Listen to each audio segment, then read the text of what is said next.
Welcome to another episode of Beauty Talk Podcast. I'm your host, Becky, and today we have an incredibly special guest joining us today, James Vincent, a visionary in the world of makeup artistry and a leader in our industry. In this episode, we'll explore the future of makeup artistry, how to find your niche in the industry, and the role of technology and social media in shaping modern beauty. We also will be discussing challenges and opportunities makeup artists face today and what aspiring professionals can do to build a strong portfolio and stand out in a competitive market. If you're passionate about beauty, whether as a consumer, aspiring artist, or seasoned professional, this episode is packed with insights to help you navigate and thrive in this ever-evolving industry. Before we jump in, a quick thank you to our sponsor, G-Skin and Beauty Institute, for making this podcast possible. G-Skin and Beauty Institute is where passion meets profession, offering top-tier education for aspiring beauty industries and leaders. Let's get started. Hi, James. Welcome in. I'm so excited to have you on today. Thank you so much for having me. Yeah, I want to dive right in. Let's talk about makeup. So in our everyday lives, everyone wears makeup. What should we know about the ingredients and the quality of the products that we're using on our skin? I think understanding what is going into your product and then onto your skin is easier than ever. I think we have a real opportunity to really be aware of what ingredients we're sensitive to, what ingredients align with our belief systems, and what companies we want to support, both in what ingredients that they're putting into their product and what they're supporting with their dollars. So for me, I am a huge advocate of people really looking and saying, okay, well, what can I do to ensure that the product that I'm putting on my face is really beneficial, because great skin is the basis of great makeup. But even beyond that, I think shopping small, really focusing on independent brands also allows you to be very modern in what you're looking at.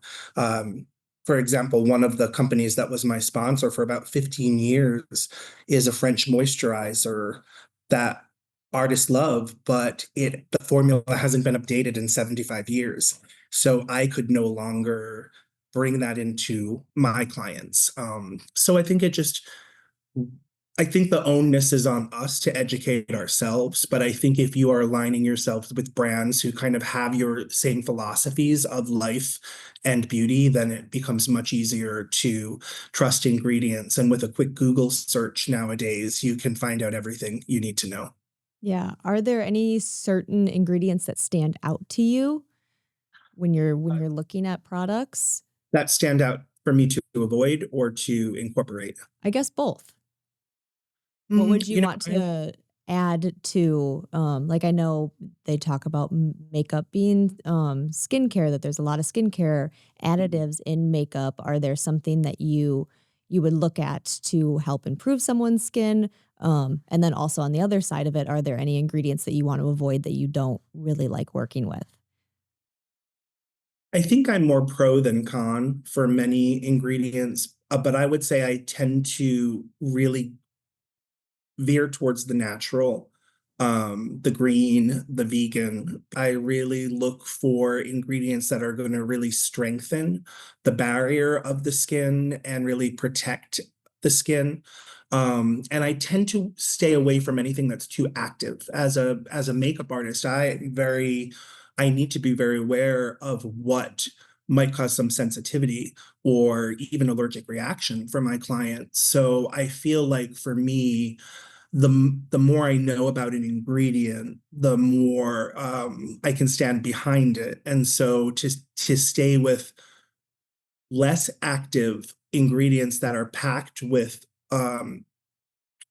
ingredients that we understand how they work and what the benefits are, would be my choice over some of these like high tech TikTok-y skincare brands that are getting a lot of attention, but for me don't really deliver the payoff of what they're promising. And also any brand that has a 17-year-old model, selling skincare for women over 40 is not a brand that I'm going to support, because I'm just not seeing the proof in the pudding. Yeah.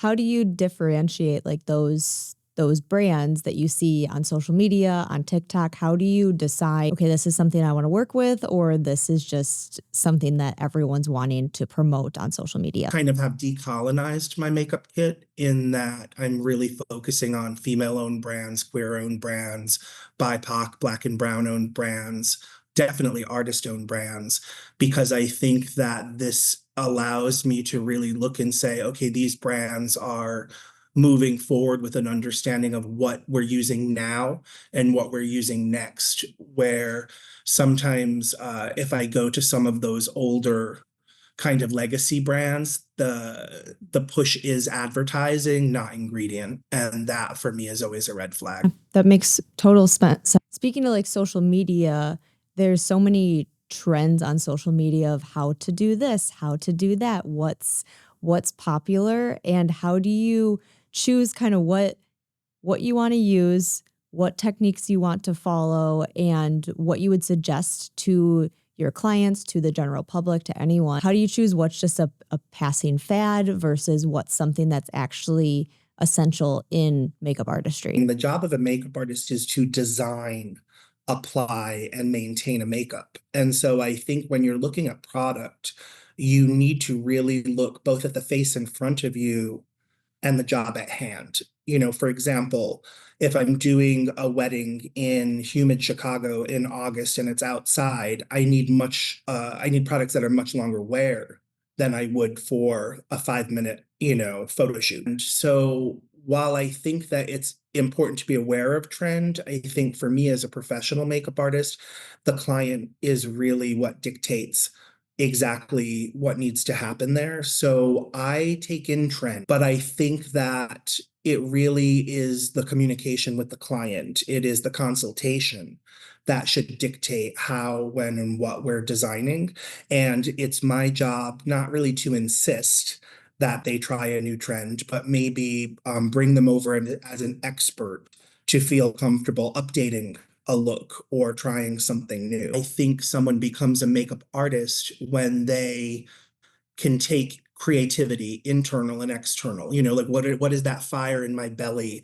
What are the things that inspire me externally and in my memories and my, history? And then I can bring that forward, combine it with the elements of art. How am I using line? How am I using shape?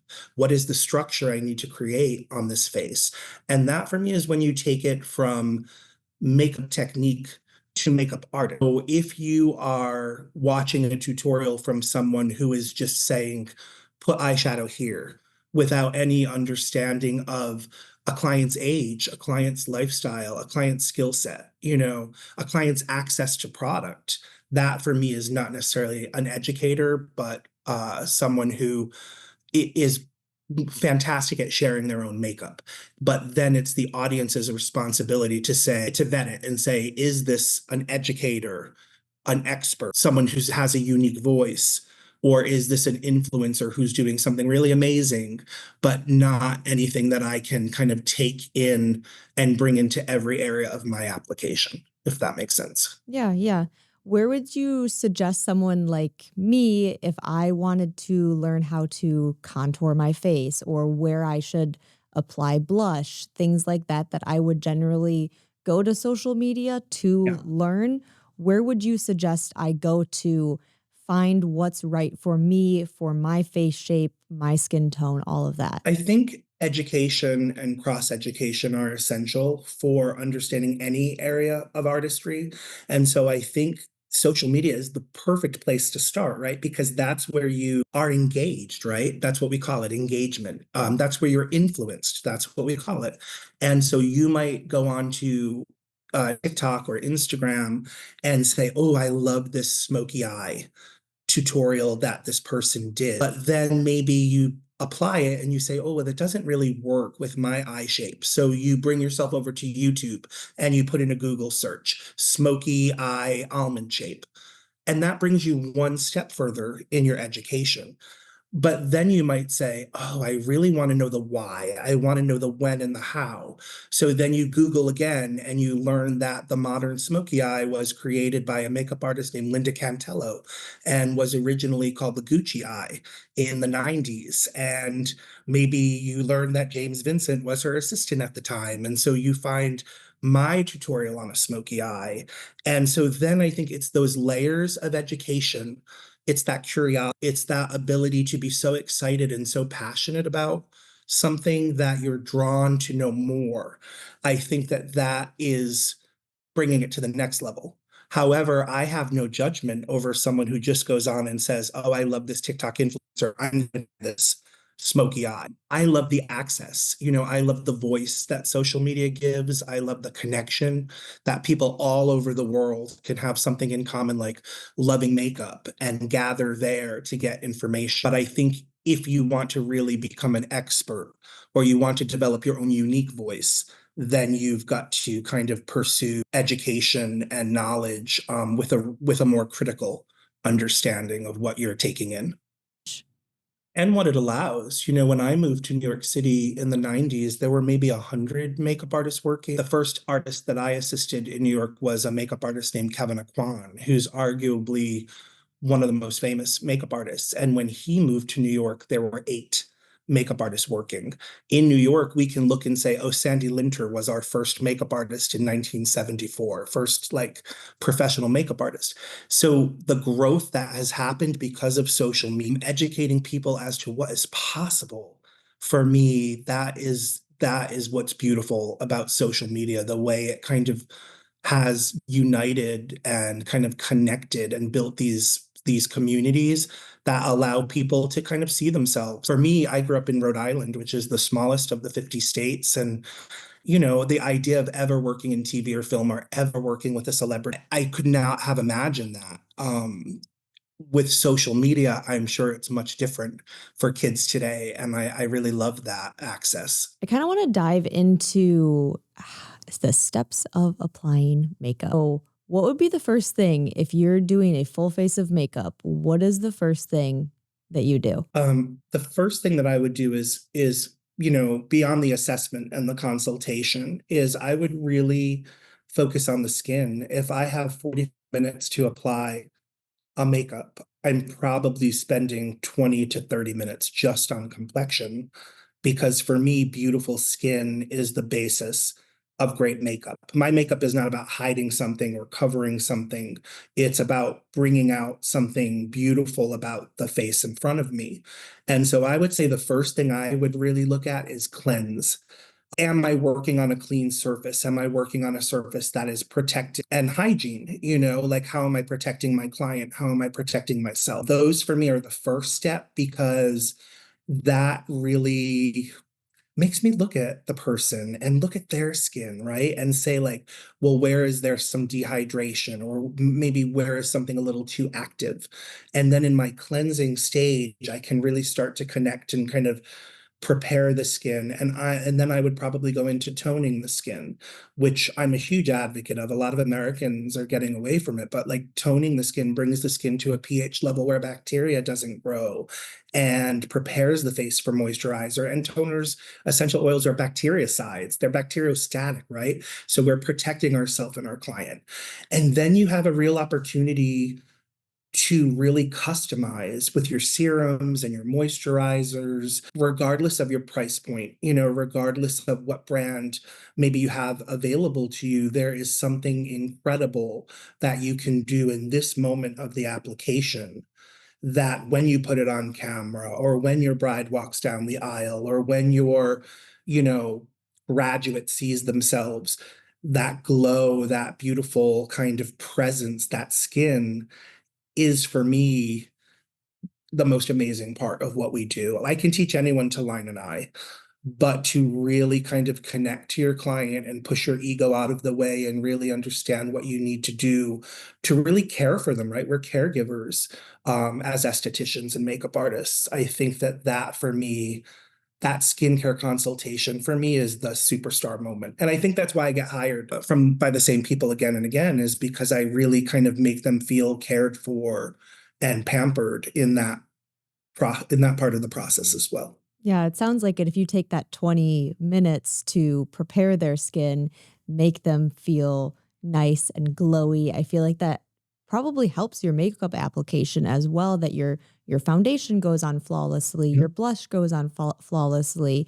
What tips for concealer do you have? Is there anything different that you put in the under Mm. eye versus everywhere else to help prep so you're not getting any creasing, any like cakiness? What would you suggest for something like that? Well, you're gonna hate me for this answer, but I very rarely use concealer. I think there are two ways to approach something that might be distracting, right? A discoloration, a blemish, and makeup doesn't hide texture. So really what we're looking at is discoloration, right? And so I think there are two approaches. I think that we can conceal, which comes after your foundation process and is using a dense, opaque product to literally layer up and camouflage discoloration. The other approach is to use color theory and correction and actually neutralize anything that might be distracting or discolored. And this is my favorite way to work because with using really thin kind of sheer veils of color, then color correction comes before foundation. So if you're color correcting and underpainting and doing all of that, you're probably using less foundation and you're building it up in layers like the skin. Where with concealer, you're probably using a dense opaque product that's going to absorb and reflect light back differently than skin and differently than the foundation. So if I am using like a full coverage concealer, I probably will use it as my foundation. So that way it absorbs and reflects light the same way across the entire face. You know, I remember when I was little, my aunts would always have these like kind of raccoon eyes, this like lighter Yeah, yeah. healer. And I think, I think we know more now about how we can build complexion. And so concealer for me, it feels not very modern at the moment. If that I know that's a terrible answer. Everybody loves their concealer. Well, Um, you see it all over social media that they put a I like know. a big triangle of concealer and blend Yep. that in. Well, and I think to your point earlier about trend, yes, we see it on social media. When is the last time you saw it on a red carpet? When is the last time you saw it on a magazine cover? When is the last time you saw it at an award show? I think it becomes for people who want to live in the beauty space, for people who want to love the beauty space, even not as professionals, right? Even if you just want to develop your own style. I think you have to look and say, well, is this trend from the street? Is this trend from social media? Is this trend from celebrity? And then decide where you kind of want to be in that. If I ever went to one of my clients and put concealer under their eye and then pushed them out onto a red carpet, I wouldn't get hired again. So I think there is a real opportunity for people to say, well, what is my look? What do I love? I don't think there's a better or worse or a black or a white. If you love full coverage and you love concealer, I think that's perfect for you. But for me, I never want someone to notice makeup. I want them to notice the skin. Yeah, that makes total sense. What would you suggest for someone who's wanting to go more of like the color corrective route? Say someone has blemishes or dark circles under their eyes that they want to brighten that up through color correction rather than doing like full coverage concealer like we were talking about. Yeah. I think color correction is really having a moment right now, because people are starting to have a lighter hand and lighter touch in how they're wearing their makeup in the last few seasons. And there are so many tutorials available. I think every makeup artist has made a color correction video. But to simplify it, it really just comes to understanding that two complementary colors, two colors that are opposite each other on the color wheel, when they are put on top of each other, will neutralize each other. So if you have blue discoloration, something in the orange family, a peach, a coral, a bright orange, depending on your complexion, is going to do a lot more heavy lifting to get rid of discoloration than a concealer would, with a lot less product. So it's going to look more natural. Is it something that's in like a concealer type of thing, but is a a green product or like the Yeah, orangey like what kind of consistency is, how do you apply it to the they skin? really, yeah, they really run the gamut. There's so much available nowadays in every formula and every price point. You really, I think what you'll find is once you look at color correction, you kind of start to see it everywhere. Concealers tend to be a little more peach, a little more coral.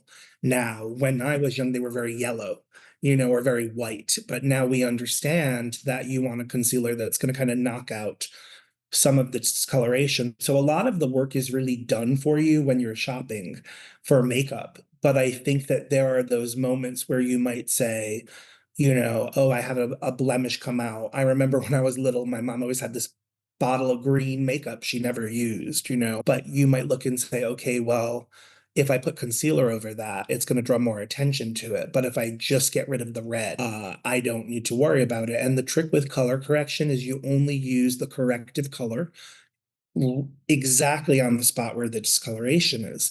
And so it's just like a really magical, really easy way. It sounds complicated when people don't understand it, but I find color correction is much easier than concealing because you're working with a lighter hand, right? So it's a little more mistake proof, I think, than concealer. Yeah, and someone could look up the color wheel and know what they 100%. would want to use on a different place. And I think people will find that they have a knowledge of color theory already. We learn it in grade school. So I think it's one of those things I recommend to all of my clients and all of my artists that they purchase a color wheel. You can buy one at an art store for $1.50.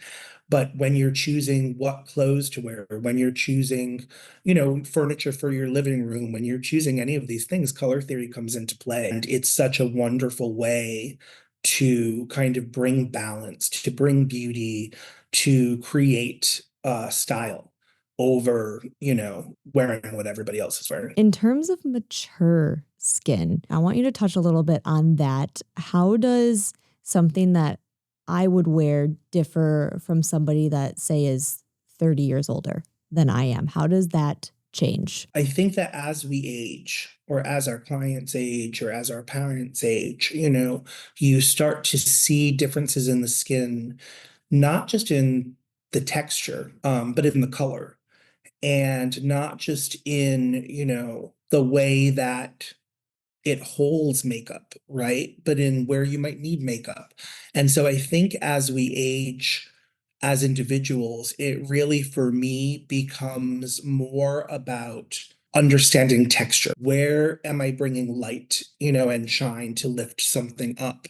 Where am I bringing shadow to contour something?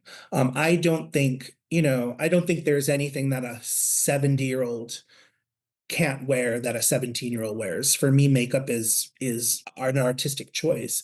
But I think what I say, because a lot of my clients now are 60 and 70-year-old rock stars or supermodels that are walking the runway at 50, it really just comes to skincare. Skincare is the crux of everything that we do. Makeup changes with trend, but if you have a beautiful moisturizer, if you're using a great under eye cream, if you are exfoliating gently, if you're using the right serums for your lifestyle, I think that those things are what I talk to my clients about as they're aging. I think that there is so much misogyny around women aging, and so to have real conversations and say, okay, a perimenopausal woman who is dealing with a lot of hot flashes or, really having those hormonal fluxes probably has a need for a lighter moisturizer that's going to stay, that's waterproof than a heavier cream that we kind of push women into as they age. And so I think you've got to get rid of the false narratives around aging and look and say, one of my clients I'm doing this week is a 65-year-old rock star. She is the hottest thing in the world. She picks up a guitar and you're like, whatever. She performed with the Nirvana in LA. And I was like, the myths around aging women need to change because women are in the workforce in their 60s now. Women are on the cover of magazines. They're fighting social movements. So I think what we've got to instead say is not what age am I at, but what is my active lifestyle? What are my needs as an individual? Because I think that that allows us to really empower people with makeup and skincare and not just kind of push this male gaze kind of beauty myth. What I would say to any client, male, female, non-binary, block is one of the greatest things you can ever do for yourself. Start skincare early. Make your own choices. I'm not a person who does fillers or does Botox or yeah, no, any of those things, but I think you've got to choose what works for you and not listen to, other people's opinion, but talk to your doctors, talk to your esthetician, talk to your makeup artist and say like what needs to happen here. But for me, if you are cleansing the skin, toning the skin, moisturizing the skin, wearing sunblock, from 17 to 70, you've got a good start for what you need to do. And that kind of leads into my next question about being your authentic self while kind of wanting to follow all the trends, wanting to follow the things that other people are doing, but being authentic to yourself. That how does somebody do that? How does someone stay authentic to who they are as a person while doing things to embrace their natural beauty? Wow. I mean, I think people spend their whole life figuring that out, right? My quote for my artists, Danessa Myrickson, and I have a mentorship program with Shelley Tagar from the Makeup Show called I Artist. And my quote for my artists right now is Anais Nin, had I not created my entire world for myself, I surely would have died in someone else's. And I think, we're at a time in beauty where the individual is what is dictating what is trend. If we look at the history of makeup from 1928 to 1958, everybody wore the same makeup, right? Because makeup really was designed by our Hollywood makeup artists who needed the skin and the face to show on celluloid. And so from 1928 to 1958, someone might change a brow, someone might change the shape of their lip, right? That's how you knew a celebrity's look. But people pretty much wore the same. And then I think with the mod movement of the 60s, and then the hippie movement and in the US, and then the women's movement and civil rights movement, we started to see different influences and inspiration on what was trend. Now I think we're at a point where trend moves so quickly, you really are better served saying, what do I like? What do I want to wear? What do I want to do? And develop your look that way. There is such a huge difference between someone who is fashion and someone who has style. And I think that if you know your own style, if you understand your own aesthetic, you don't get so caught up in trend because you're wearing what you're comfortable with. There is a great feminist book by Camille Paglia called People Used to Dream About Madonna. In it, Madonna, the singer, gets really kind of lambasted because her look is constantly changing. And so you'll hear critics say, well, can a woman wear that at 64? And then on the other side of the spectrum, you have a Joan Jett, who is one of my clients, who has not really changed her look, since the 70s. And people say, oh, Joan Jett is an iconic look.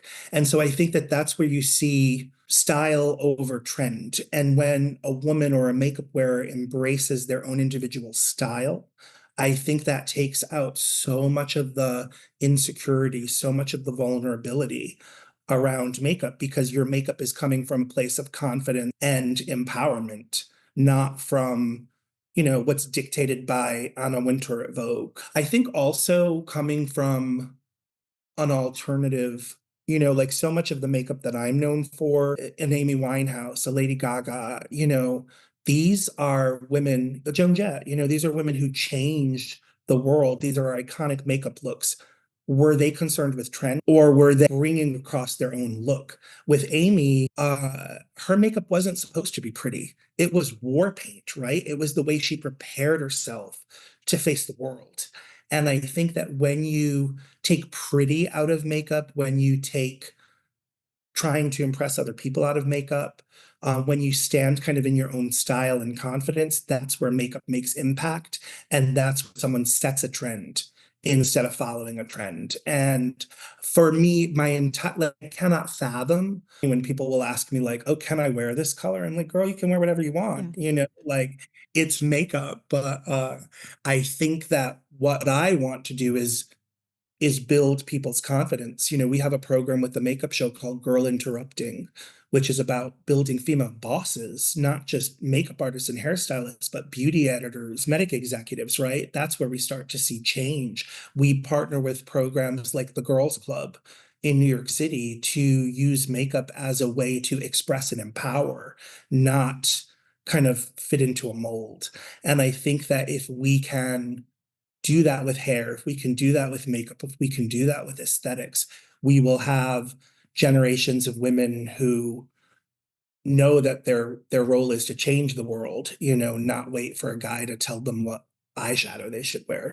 Like, I'm so tired of old guys in France telling us like what we should wear. It's like, Yeah. anyway, I'll get off my soapbox. Yeah. It is I don't really about like being confident in your own skin. Especially with makeup, right? Because a hairstyle is such a commitment, like to a certain look for a certain amount of time. With makeup, you can wipe it off if you don't like it.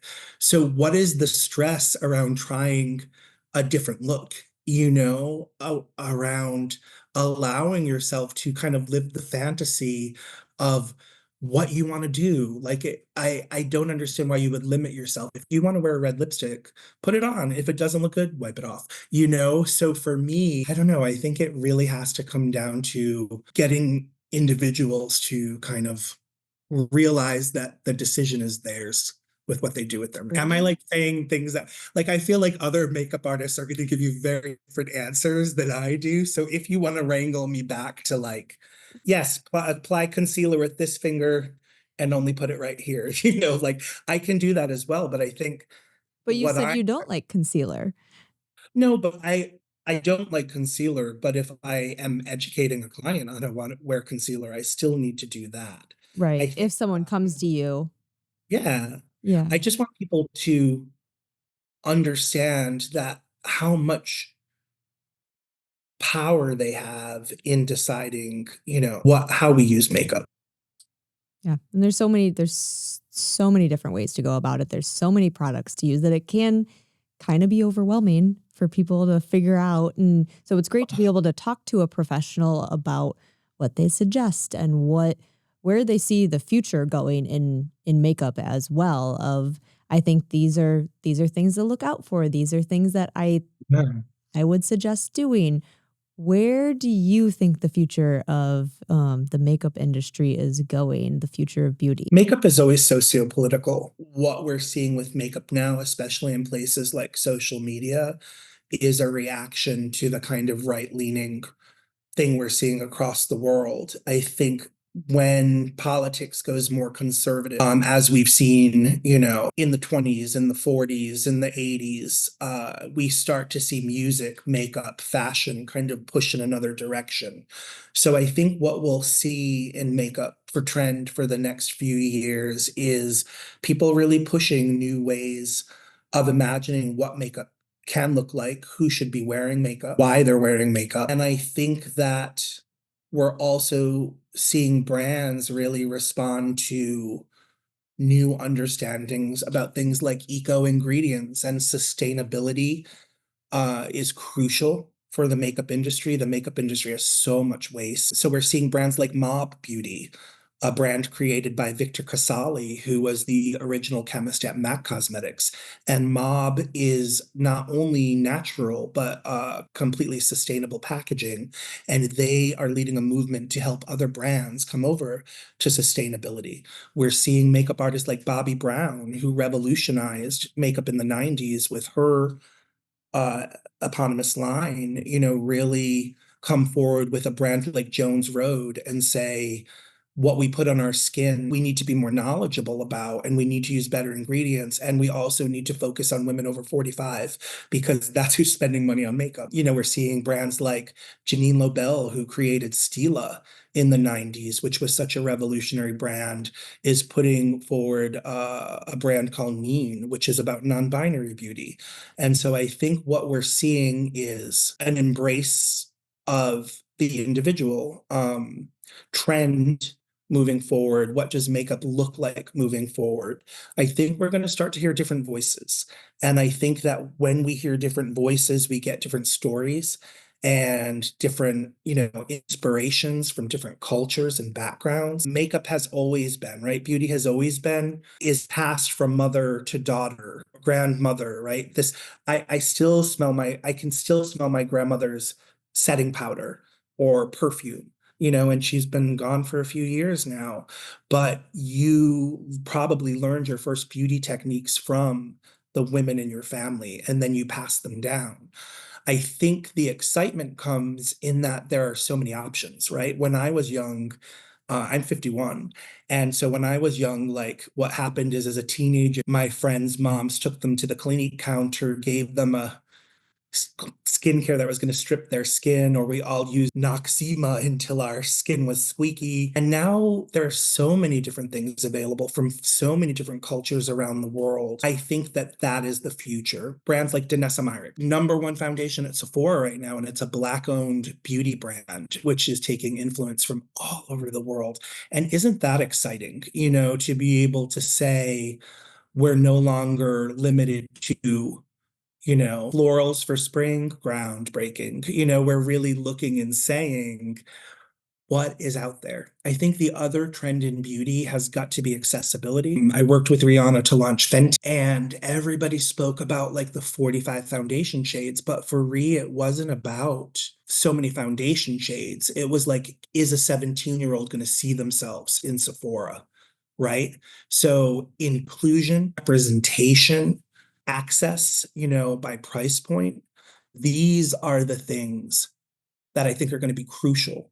And I think that as consumers, as makeup lovers, as makeup artists, as hairstylists, our voice is crucial in that, right? Because we have been talking about trend, but who sets trend really?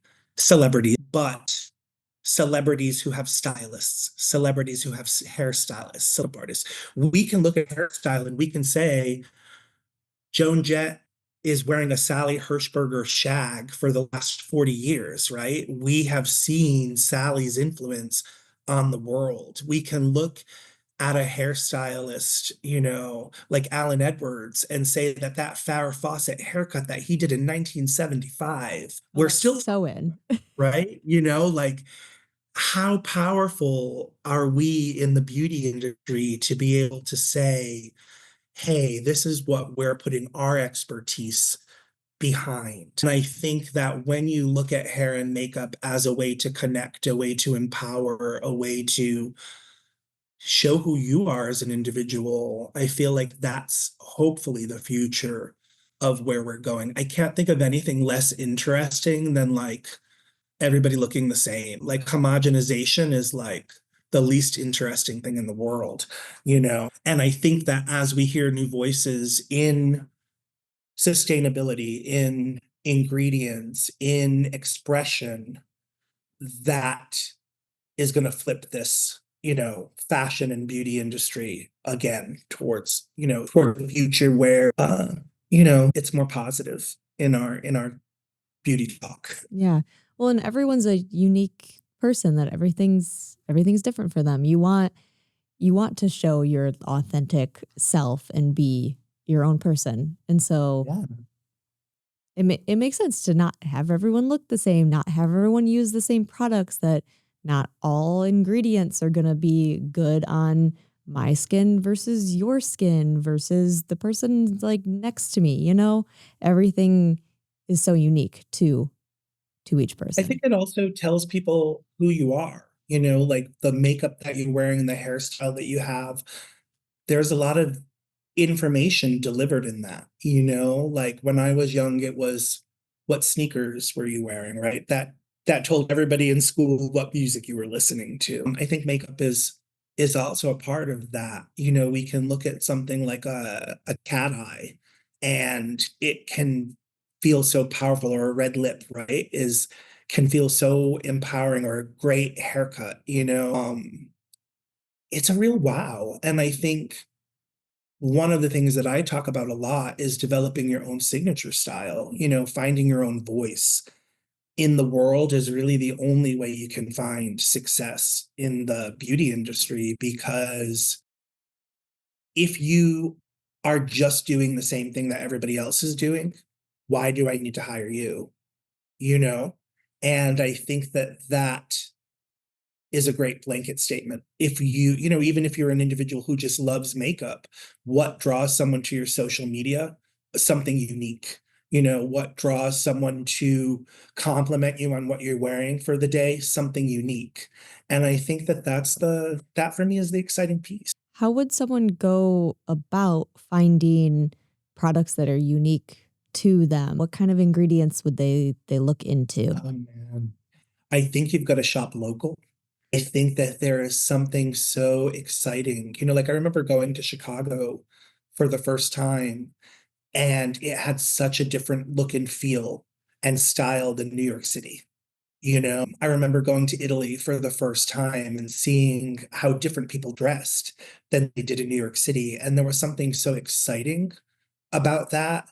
And I think now with social media and information technology, like you go to Italy, everybody's dressed the same as they are in New York, as they are in Chicago. But when you shop locally, you know, you're going to find that apothecary in Schaumburg that this family has owned for however long, or Bigelow Chemist in New York City is our nation's oldest apothecary.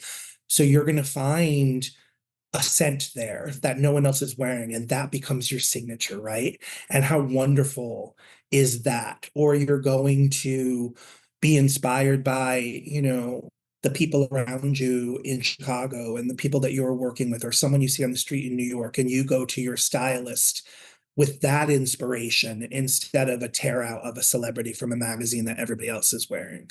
And so you start to develop your unique style.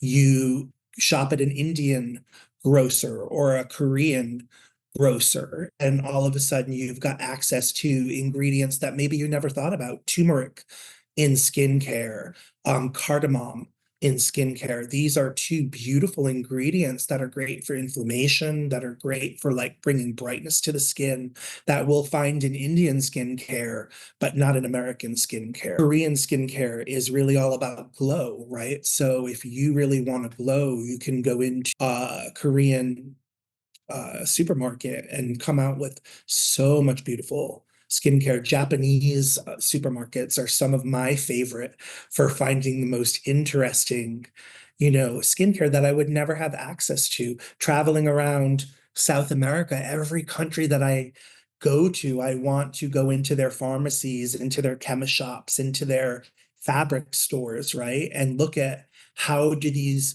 people embrace color, how what ingredients are coming forward. And so for me, it's about global. Beauty is global at this point. And so we can use it and say, okay, yeah, everybody wear the same sneakers because we have access to them. Or we can use it and say, how am I taking inspiration from this without appropriating, you know, someone's culture? And so I see it all as an opportunity to take things to the next level, you know. What a wonderful time in the world to focus on connection instead of, you know, competition. What a wonderful time to focus on what we have in common instead of like what separates us. And I don't know, you know, I'm such a hippie, like my background is social work, so I'm all about like systems and people and community.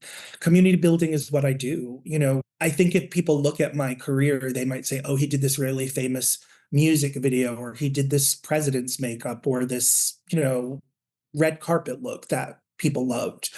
But I hope that my legacy is community that I've built, or the way I've taught someone, you know, so that they could become the artist that they wanted to be, have the career that they wanted to have. And so I think connection for me is what where the beauty industry is going because we're hitting things in such a global way now that we can't deny the influence of Korea or Japan or Indonesia or California on beauty, you know what I mean? And I think that's super exciting. So, if someone was wanting to become a makeup artist, you talk about connection, you talk about education.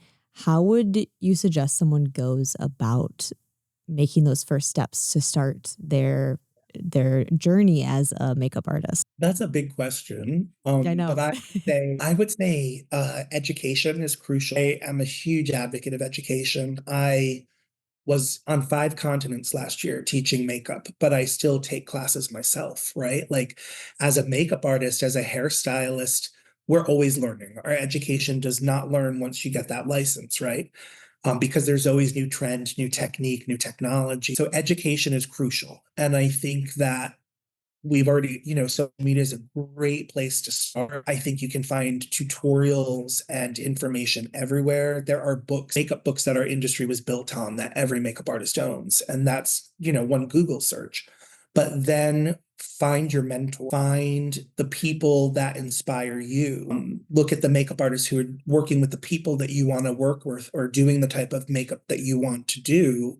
And then you can start to take inspiration from what they're doing, right? Steal like an artist, take that inspiration and then maybe start the connection. Because for me, after education, which I think is an individual's responsibility, then the next would be connection and community. How are you getting yourself out there? How are you letting people know who you are and what you do? Social media is one part of it. But for me, if you're wanting to be part of a community, you've got to give back to a community. So I think programs like the Makeup Show are a great place to come and meet thousands of other makeup artists and sit in on education and see who you are, what you're doing, what you want to do. Assisting is a great way for makeup artists and hairstylists to kind of figure out what they want to do. Apprenticeship was such a huge part of our industry for so long. You apprenticed under a master stylist or under a master artist to kind of figure out the pieces, and then they would say, okay, you are now a makeup artist. But I think one of the hard things with social media is that people expect success immediately. They want, they want it to happen very quickly, where success for many people is built over time. I think education, community connection. And then I would say the next part is finding your voice, finding your signature style. You cannot kind of become an artist who finds success if you are not bringing something forward that is special to you. Your way of applying skin, your way of, the way your hand draws lines, where you find your inspiration from. I think you've got to establish both that you're an expert, which comes from the education, and then find your unique voice, because your uniqueness is going to be the biggest gift. Like, I was always the weirdest kid in school, and then like you come into the beauty industry and everybody's like, "Oh my God, I want that." You know what I mean? So it's like, I don't know, like you need to lean into it. And I think find your people. You need a support system. I think one of the toughest things about this industry is there's no game plan. And it sounds really crazy, but if I was going to school to be a lawyer or going to school to be a teacher or a doctor, right, there's a very specific path forward. As a hairstylist, as a makeup artist, there are so many different paths to pursue that I think it can be overwhelming, especially because so many artists and stylists are non-traditional learners, are maybe a little neuroatypical. And so it can feel overwhelming. But when you have your tribe, when you have your guide, your mentor, your teacher, they might be able to offer advice for moving forward. And you might say, okay, here's my step forward. And then I think being very realistic about what you want to do. I think one of the hard things in our industry for a long time is people would say, oh, you want to be a successful hairstylist or makeup artist? You've got to do it all. Here's the hustle. Here's the thing. But someone might say, well, yeah, but I've got 3 kids at home. I'm a full-time mom most of the time. So my path to success has to be a little bit different. Or someone might say, well, I'm in a small town in, Wyoming, so my path to success might look a little different. And so I think once you have your kind of education and community and style, then you can sit and say, how do I set goals in place for myself that are measurable and achievable on a timeline that allows me to find success on my own terms? How would somebody find their niche in what they want to work in, what they want to specialize in? Yeah. I have two thoughts on that. I would say one is try it all. I'm going to use makeup as an example because that is kind of where I found my career. Makeup is probably the least interesting part of what I do. I wanted to have a magazine, so I started a magazine. I wanted to be a beauty editor, so I became a beauty editor. I wanted to have a product line, so I started a product line. The education of makeup and hair and aesthetics are very malleable. So we can take this education and then find out what we're passionate about and then kind of create our own life. And so I had to try different things. I hate television. The idea of hurrying up to have somebody ready at 6 in the morning and then sitting around for 10 hours on a folding chair, no, like that's not my life. Yeah, this is I not fun. I like glamour. I like fashion. I also really love one-on-one. My favorite part of a makeup is when you turn your client towards the mirror and they kind of see themselves. So I have developed a whole thing about makeup alignment instead of makeover. How are we allowing people to find themselves in makeup and skincare? So I think, having the different experiences is one way to find your niche.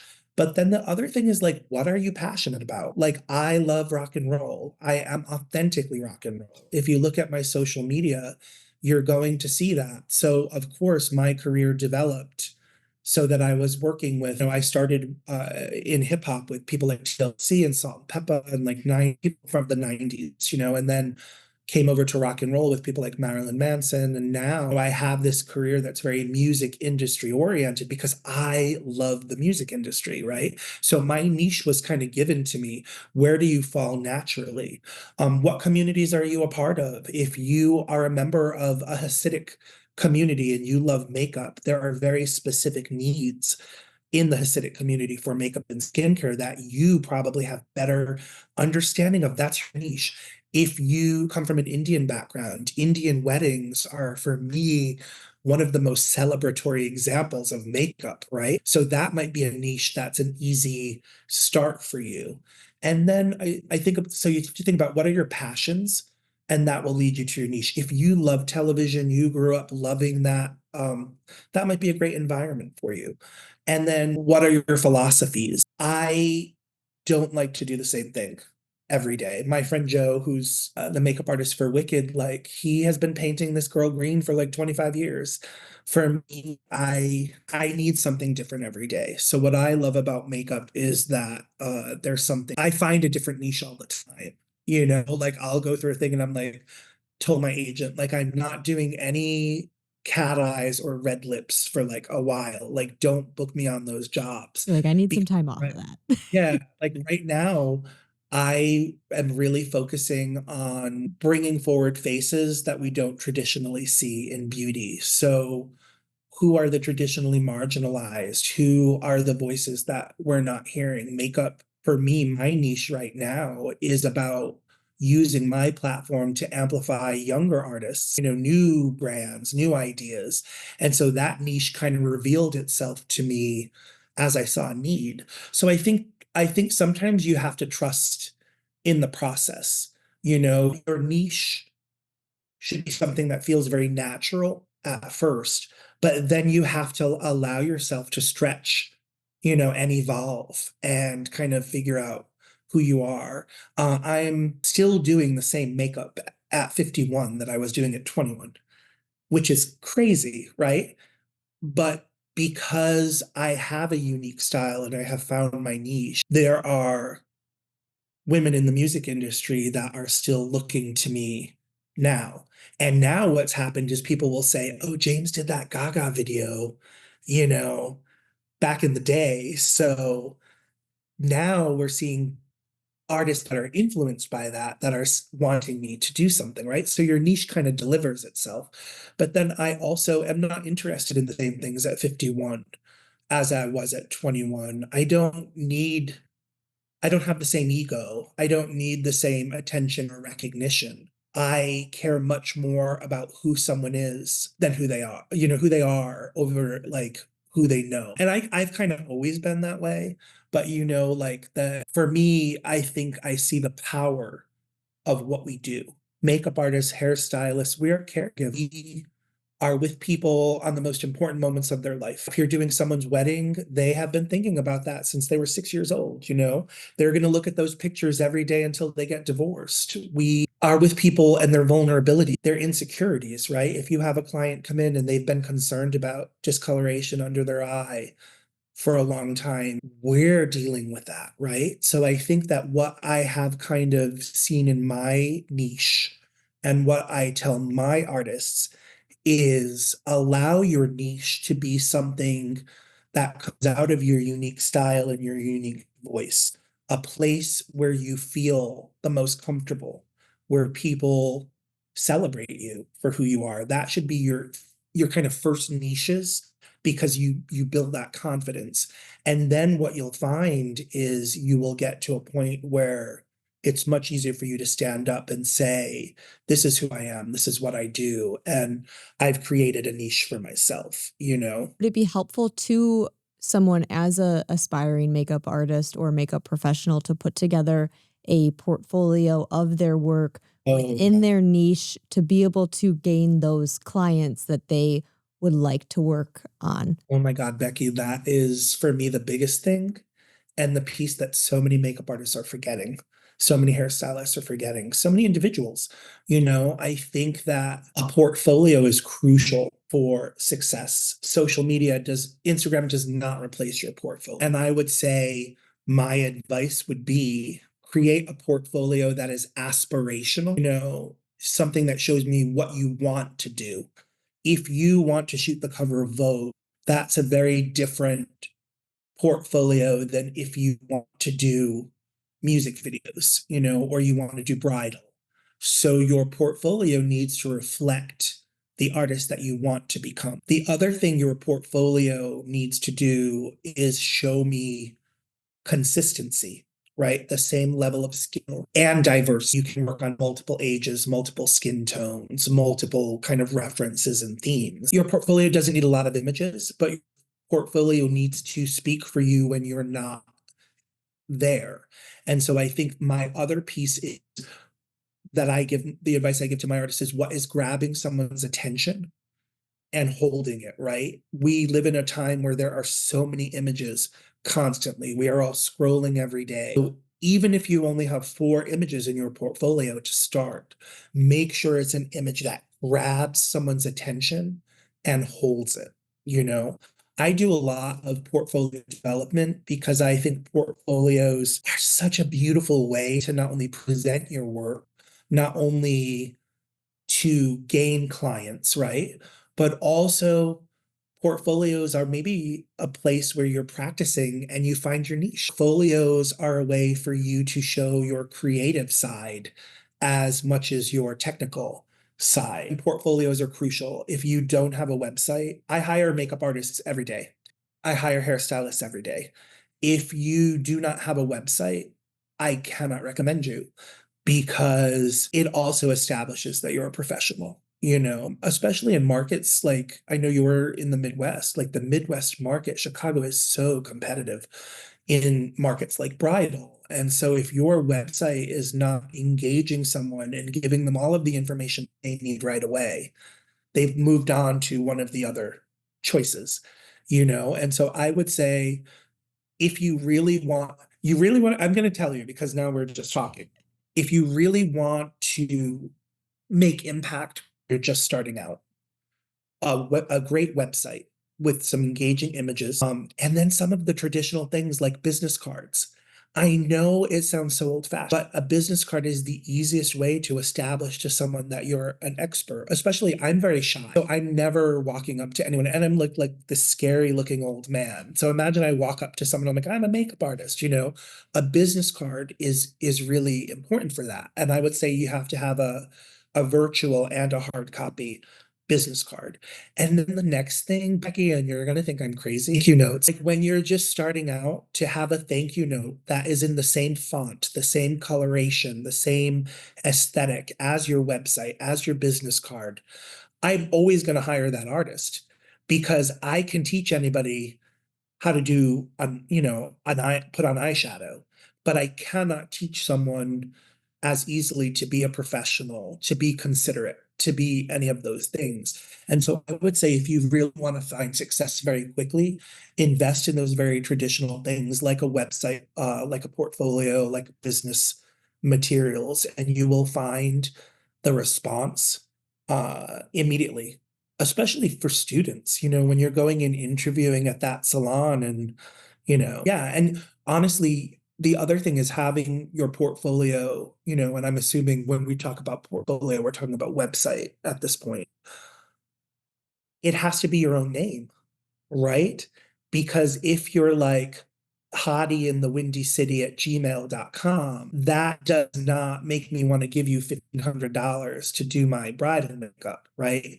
But if you are your name makeup at, yourname.com or artist at beckymakeup.com, that already establishes that you're an expert, right? Even if you've just started out. And I'm not that person who is going to say fake it till you make it. I think you've got to pay your dues and you've got to put the time in. But I think that these are tried and true ways to very quickly establish that you are a professional. So, with all the social media platforms and everything that is out there, how important is it to have your niche and like your portfolio on there exclusively? Would it be like hurtful to have anything outside of that be um, shown on your social media platforms? I think that it's me, so I'm going to give you a long answer. The answer is Go for twofold. it. I think the first thing you've got to identify is what is the platform and who is its audience. Any great story is great because of that's being told to the right audience, right? And so I work closely with the beauty editors at TikTok and at Meta in the last few years. And so TikTok, it doesn't matter what you do. They don't want you to do any preparation. They literally say, roll over in bed, put a camera on yourself. They want it to be very raw, but they're really looking to get beauty experts. So they want very raw, very real, but from hairstylists, makeup artists, estheticians who can share the expertise in a very real way. TikTok for me doesn't hold the same credibility as the other platforms. With Instagram, you really need to curate a little more and you need to use the stories, the reels, and the feed in different ways, but it's a great way to tell your story. Should you show more than your beauty work? Well, I think again, that answer is twofold. I think what you have a real opportunity for with these platforms is to show me who you are more than just a finished hairstyle or a finished makeup. So your stories can show the behind the scenes, your reels can show different things, your stories can show other products that you align with, people you align with. But the decision as to whether things should be only professional or should combine personal and professional. I think that that has got to be up to the individual. For me, having done this for so long, I have the privilege of being able to talk about whatever I want to talk about because at this point in my career, I don't want to work with people who have, beliefs that I don't align with. But if I was just starting out, I might have to be more sensitive to that. So I think that the rules of social media are the rules of good manners. Is this a conversation that you would have in company with people that it's a professional environment? For example, the way that I was raised, like you never talk about money, religion, or politics. And so I would say the easy answer is as a makeup artist, hairstylist, if you're trying to establish that you're a professional, focus on things that are connected to who you are and what you do in that beauty sphere. However, I would say the other thing that we're seeing now, if we're honest, is that influencers are people who are very actual and very real, if not very authentic, at least very real. So for me, I do share a lot of my personal, like if you went on my social media, you're going to see the music that I'm listening to, the causes that I care about, the brands that I support. And I think what that has led to for me is developing a career that's a little more holistic and well-rounded because people are not just hiring me to paint a face, but to develop a program or develop a product or, host an event because they see that these are other things that I'm interested in. Well, and Um, like you said, with like human connection, that you're wanting to make connection with your clients, with other professionals in the beauty industry, that if you share those things, like yes, you have a shared passion for makeup artistry, but you can also find connections in other ways if you are sharing a little bit more of like who you are as a person.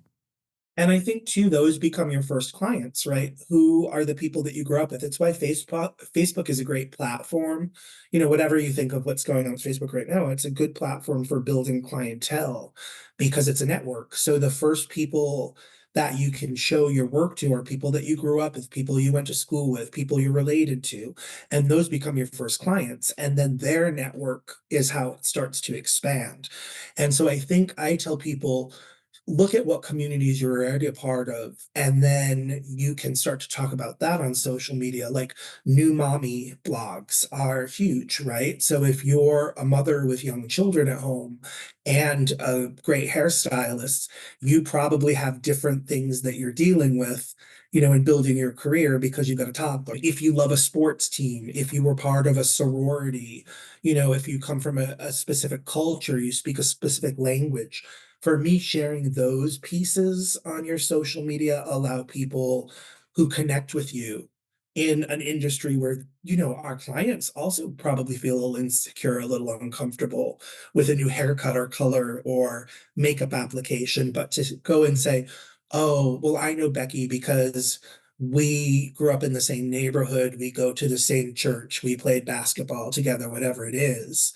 You've established, that trust already, and that's how you start to build a clientele with trust. And it can be really nerve-wracking as a client to meet a new beauty professional that they don't know like how you're going to do that. They're like, "Can I trust you to do this haircut? Can I trust you to do this eyeshadow look that I am wanting?" Especially when you get into like weddings, like, "Oh my gosh, this person's doing my wedding makeup. What if I don't like it?" Where if you establish that trust and sharing those things like about yourself, then you have that connection, you have that trust to be able to be comfortable with that person that is giving you that service. 100%. And I think even beyond that, you start to feel those other things. Like, I don't like a lot of noise in a salon environment. I've opened salons and spas all over the world, like Ireland and the Bahamas. And the thing that I always look for is like, what is the feel of this place as well. And so for me to go into one of those barber shops where people are yelling over each other and there's a lot on TV like that for me is a very stressful. So I also would say, bring across, I'm going to misquote Dr. Maya Angelou, but people will remember how you made them feel. That is the other piece. Like when we talk about niche, the environment that you create for people to step into you can also really spotlight and showcase on social media in a way that you can't in your portfolio. So for me, I would choose a quiet, salon or studio or spa anytime over like a loud, trendy kind of place. It's just for me, I would be on edge the whole time with so much noise. What do you say are some challenges that us as beauty professionals are facing today or could face in the future? People don't respect what we do. I think that especially for makeup artists and estheticians, where people don't really understand what it is that we do sometimes. it's very difficult. I think one of the most difficult things starting out as a hairstylist or a makeup artist is that even the people you love the most don't understand how hard we work. They think it's a hobby. They don't understand the emotional, the energetic, the amount of expertise, the strain on our fingers and hands and all of those things that go with being a beauty expert, right? But beyond that, I would say the respect levels have changed. When I started working in retail in 1990, I was making more money as a makeup artist in retail than makeup artists are making now in department stores. When I started doing music videos or fashion shows, back then, even as an assistant, you could pay your rent very easily, by working in those environments. And now people want people to work for exposure or work for free or, likes and followers. And I just don't think that that is very fair. I think the advent of AI, especially for makeup more than hair, is a little scary.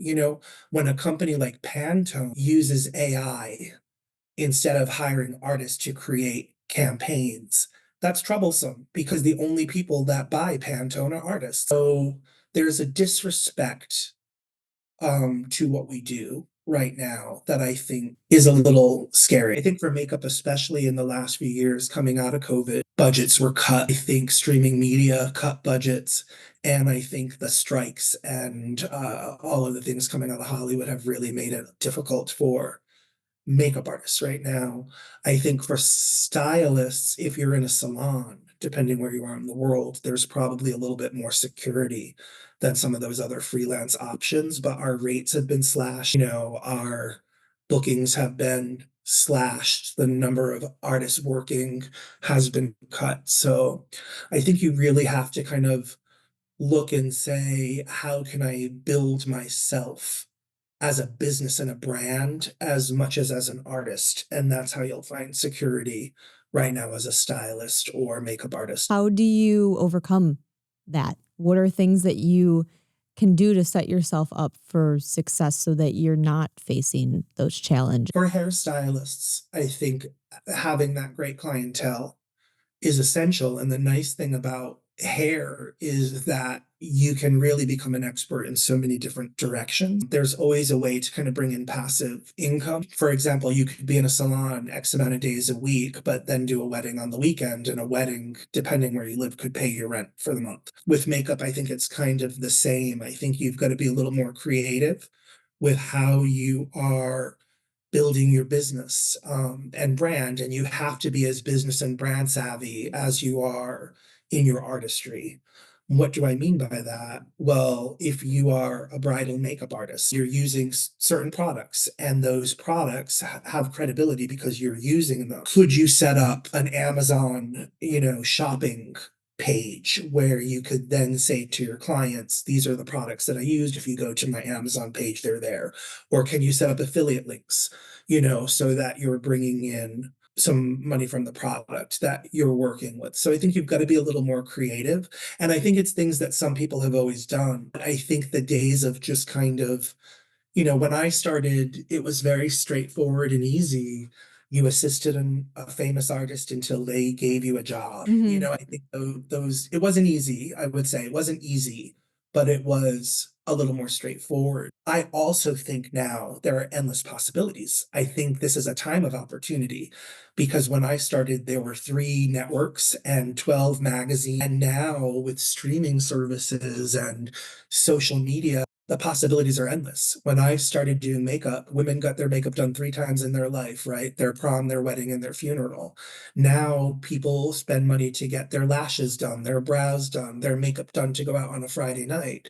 So I think it just requires that a stylist or an artist to be more creative in how they're seeing our skill set and our niches, and then making it very malleable in how they make a living as a makeup artist or hairstylist. Where do you see the makeup industry going in the next 5 to 10 years? There's an uncertainty right now in makeup, in the retail kind of side of makeup. I think that boom of 10 years ago with beauty brands has kind of peaked and fallen off. And I think what you'll see now are think pieces from the New York Times about, why are beauty brands always putting things on sale? And I think it's because we've saturated market, but I think again, there's so much opportunity. What I hope for beauty is that are embracing the individual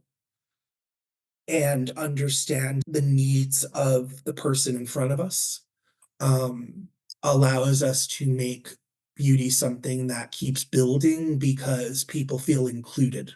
I think that the international voice in beauty, especially the influence of, Latin beauty brands and Asian beauty brands,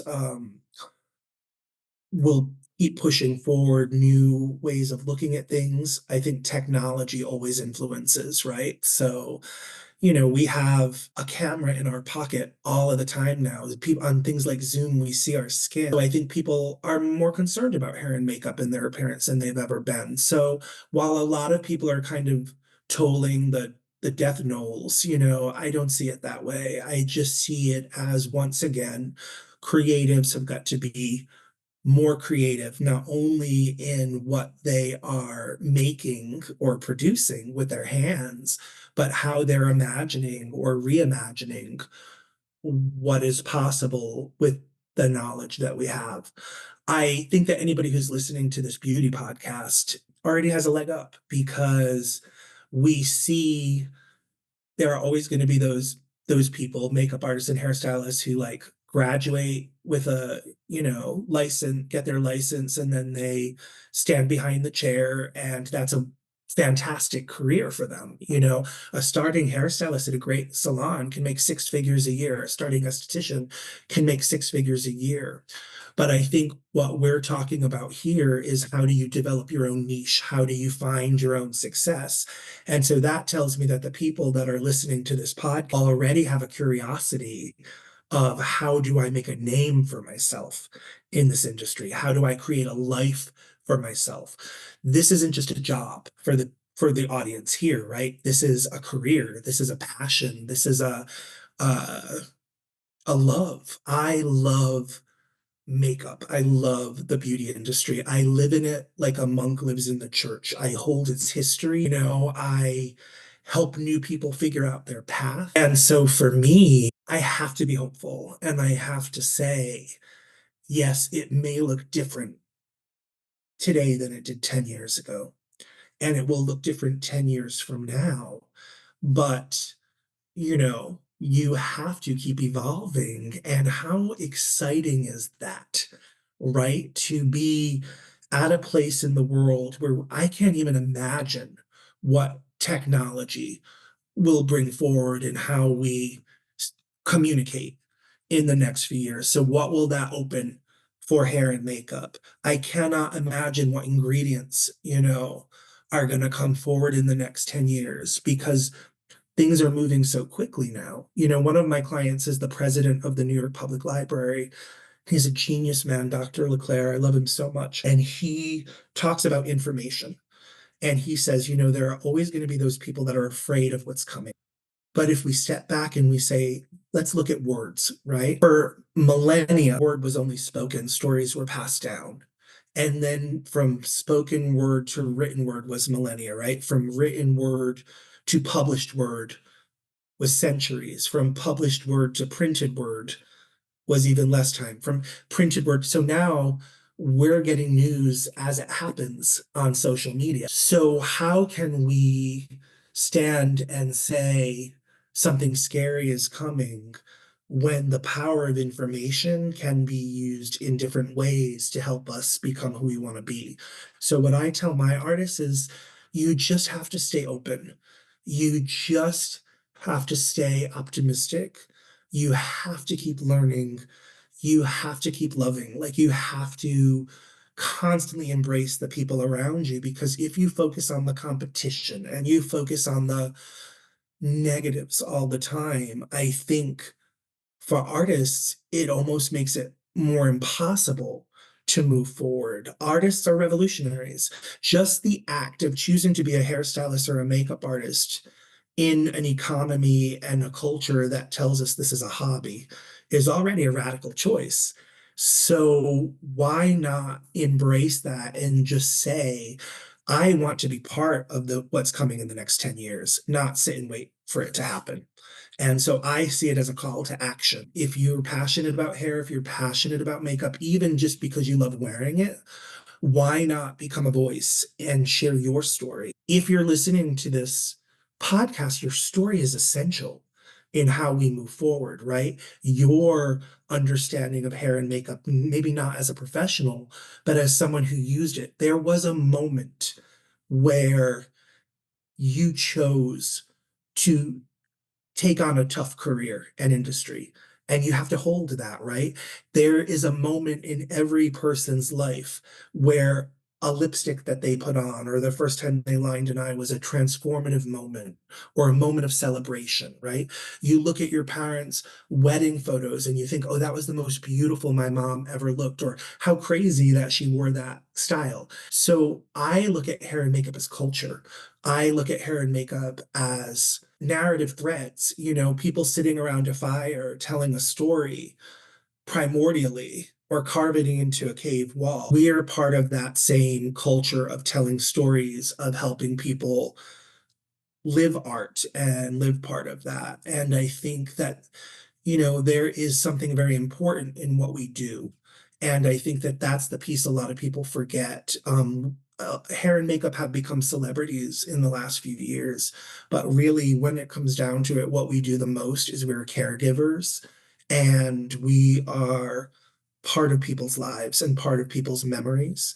And I think that's such a beautiful, important place to be. The way you talk about the beauty industry, the makeup industry is really inspiring to listen to. I do have one final question for you. If you were stranded on an island, what 5 makeup products would you bring with you? Uh, right now, and I would say most of these are probably things that I tend to love. Um, I am gonna ask one clarifying question. For to be able to take care of my own skin and makeup or to be able to use on someone else? To use on someone else. I would say a great toner. Toning the skin is essential to me, but something gentle like a rose water or a lavender water, because then I also have like antibacterial, stuff with me. I would say a great moisturizer, and I can find some at any price point, but I would say like probably one that's a very general for me is Skin Food from Weleda. It is beautiful and it also has those essential oils to protect the skin. I would say sunblock, not just because I'm on a desert island, but SPF? I recommend sunblock for every day. It is so important.